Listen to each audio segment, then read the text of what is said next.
She never explicitly tell you, but she senses it. She recognizes when you've bartered your soul for her attention, or when your life revolves around her instead of your true purpose. The instant she feels this, respect withers, desire fades. You transform from the man she admired into a man she merely tolerates. This is the downfall for many men. They sacrifice their principles, their mission, even their very identity, just to keep her near. They label it love, convince themselves it's devotion. But it's not love, it's surrender. And a true Stoic, a genuine Stoic, never surrenders himself. If you want to understand what distinguishes men who are respected, desired, and unwavering from those who are used, discarded, and forgotten, then keep watching. I'm about to unveil 10 things a real Stoic will never do with women. Once you grasp these, your perspective on relationships will fundamentally change. 1. Don't chase her as if your happiness depends on it.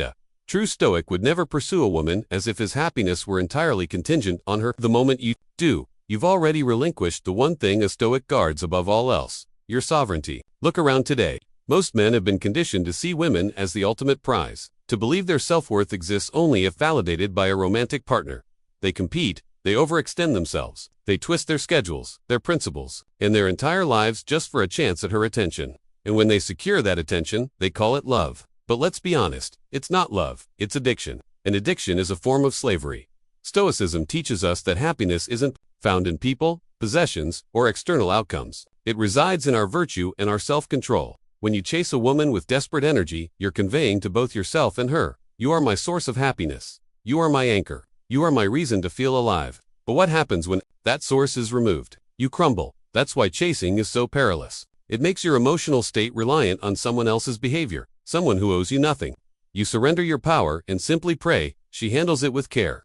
The Stoic does the opposite. He doesn't reject women or relationships, but he refuses to shackle his happiness to them. He views love as an addition to his life, not its very foundation. Men chase for one reason. They believe it works. They think if they buy enough gifts, send enough messages, and rearrange enough of their lives, she eventually reward them with affection. And sometimes she does.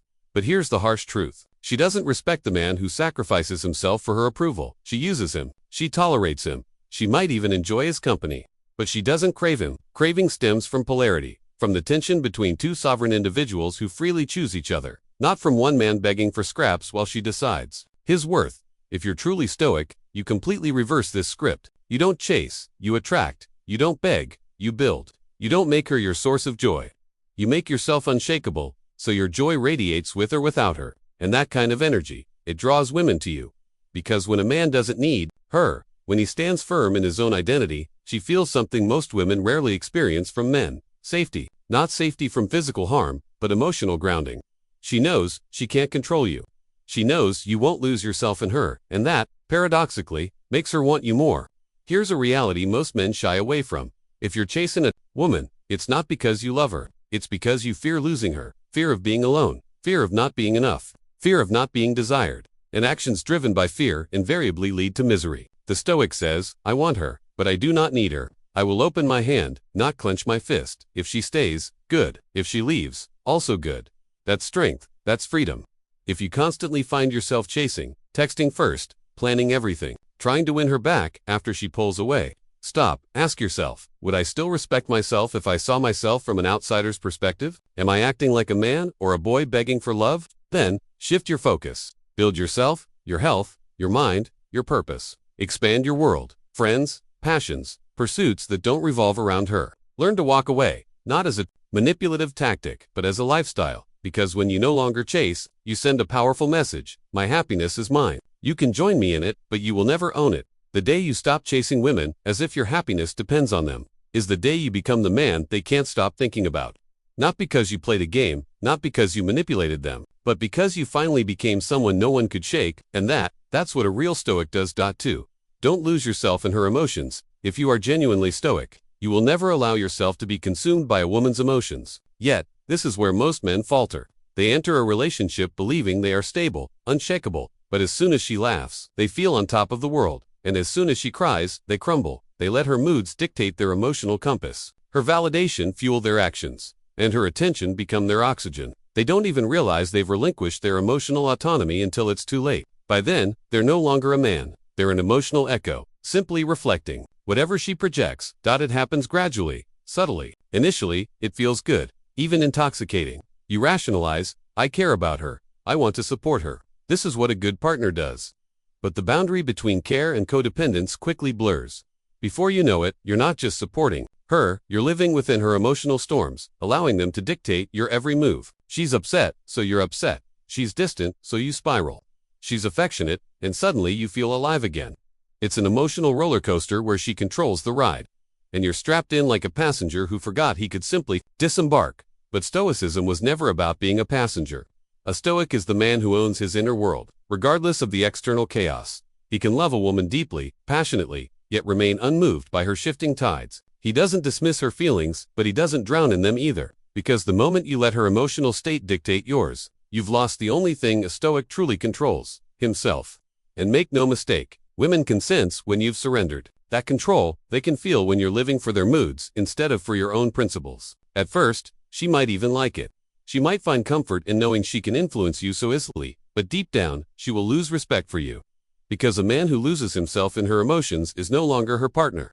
He's her puppet. If you want to witness this dynamic in action, observe men who spend their lives appeasing. They're the ones who apologize for things they didn't do just to maintain peace. They're the ones who let disrespect slide because they want to avoid conflict. They're the ones who abandon their own goals because her temporary happiness feels more urgent than their long-term growth. These men believe they are being good partners, but in reality, they are abandoning themselves in the name of love. A Stoic never does this. He can sit with her in her pain. He can support her through her storms, but he never absorbs them as his own. He stands firm, unshaken, because his identity does not shift with her moods. He doesn't rise and fall based on her affection or approval. He remains a steady mountain, not a balloon buffeted by every emotional gust of wind. And here's the paradox. When you stop losing yourself in her emotions, she will actually feel safer with you. Because deep down, women don't want to bear the burden of your emotional state on top of their own. They want to feel that when their world is spinning, yours is still solid. They want to know they can lean on you, not collapse into you and watch you crumble under the weight. If you lose yourself in her emotions, you've already lost the relationship. You've made her feelings the god you serve. And no woman can truly love a man who has abandoned himself. But if you remain grounded, if you can love her fully without becoming her emotional shadow, then you've earned something far greater than her fleeting affection. You've earned her respect, and respect is the foundation of any real connection. Point 3. Don't compete for her attention like a boy among boys. If you are truly Stoic, you will never find yourself vying for a woman's attention like some desperate boy among boys. Yet, this is where countless men fail. They transform romance into a competition. They view other men as rivals, not out of weakness, but because they've tethered their entire sense of worth to whether she looks their way. They post pictures to induce jealousy. They dress a certain way to impress her. They adopt inauthentic roles, all because they believe if they try hard enough, she'll choose them over the rest. But a Stoic doesn't compete for a woman's attention. He doesn't need to. He understands that dignity is lost the moment you reduce yourself to a performer in someone else's theater. A man who competes for her gaze has already placed himself beneath her, as if she were some queen dispensing scraps of validation to the suitor who grovels best. That is not love. That is servitude. Observe men in any social setting. When a beautiful woman enters, they shift. They become louder, funnier, more animated. They compete to be noticed. They are no longer men. They are peacocks with plastic feathers, hoping she glanced their way. The problem: women might enjoy the attention, but they rarely respect the men who offer it so freely, because she perceives it for what it